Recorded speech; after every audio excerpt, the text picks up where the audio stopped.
வணக்கம் அன்பு மக்களே. வணக்கம் வணக்கம் நண்பா, வணக்கம் நண்பீஸ். நாட்டை எதை நோக்கி கொண்டு போகிறீங்கன்னு ஒன்றும் புரியல. திருத்தணி மேட்டரில் ட்ரெயினில் வச்சு வம்பளுக்குறாங்களாமா, மக்கள்லாம் வேடிக்கை பார்க்குறீங்களாமா, செல் எடுத்து வீடியோ எடுக்கிறீங்களாமா, தட்டி கேட்குறக்கு ஒரு ஆள் கூட முன்னாடி வரமாட்டேங்கிறீங்களாமா, ஃபேஸ்புக்கு, இன்ஸ்டாகிராம், யூடியூப்பில் பொங்குறீங்களாமா, அவனை விட்டாதீங்க, வெட்டுங்க, குத்துங்க அப்படின்னு அப்படியே கர்ஜனை சிங்கமாக கர்ஜிக்கிறீங்களாமா. நேரம் ஒரு பிரச்சனை நடக்கும், தூங்கிடுறீங்களாமா, முதலால் பாய் விரித்து படுத்து தூங்கிடுறீங்களாமா, ஒன்றுமே தெரியாத மாதிரி ஒரு மூஞ்சை காமிக்கிறீங்களாமா. ஸோ வீரபாண்டிய கட்டபொம்மன் என்னென்னமோ தலைவர்கள்லாம் தாண்டி வீரவசனத்தெல்லாம் பேசிட்டு நம்ம வந்தோம். கடைசியில் இப்போ வேடிக்கை பார்க்குற கூட்டமாக வாழ்ந்துக்கிட்டு இருக்கோம்.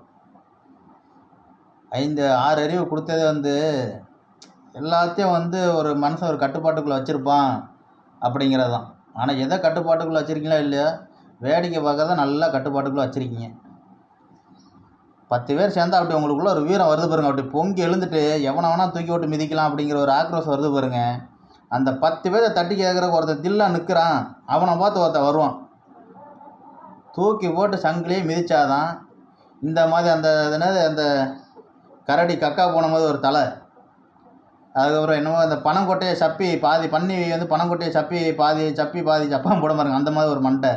கேட்டால் பிள்ளைங்க வாத்தியார் வீட்டில் பெற்றவங்க என்ன பண்ணுறீங்கன்னு தெரியலையே, பிள்ளையோட ஆக்டிவேஷன் தெரியாதா, இப்படி ரோட்டில் போனால் 4 பேர் செருப்பு வழி அடிச்சு விடுவாங்களா, இப்படி தெரியாத எல்லாம் நம்ம பிள்ளைங்க அப்படி கெத்து அப்படின்னு சொல்லி வளர்த்துருவாங்களாட்டிருக்கு பெற்றவங்க.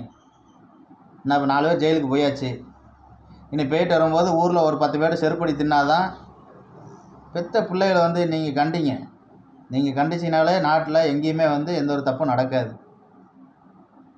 எல்லாம் தமிழ்நாட்டில் ஒருத்தர் சமம்னு சொல்லி வாழுங்க. அண்ணன் தங்கச்சி அக்கா அம்மா உறவுகள் இந்த மாதிரி நேசித்து வாழ்ந்தாதானே புரியும்.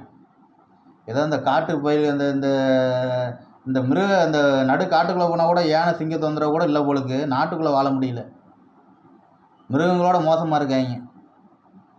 ஒரு பகுத்தறிவை சொல்லி வழங்கய்யா பெற்றவங்க, நாளைக்கு உங்கள் கழுத்தில் கத்தி வச்சுருவாங்க.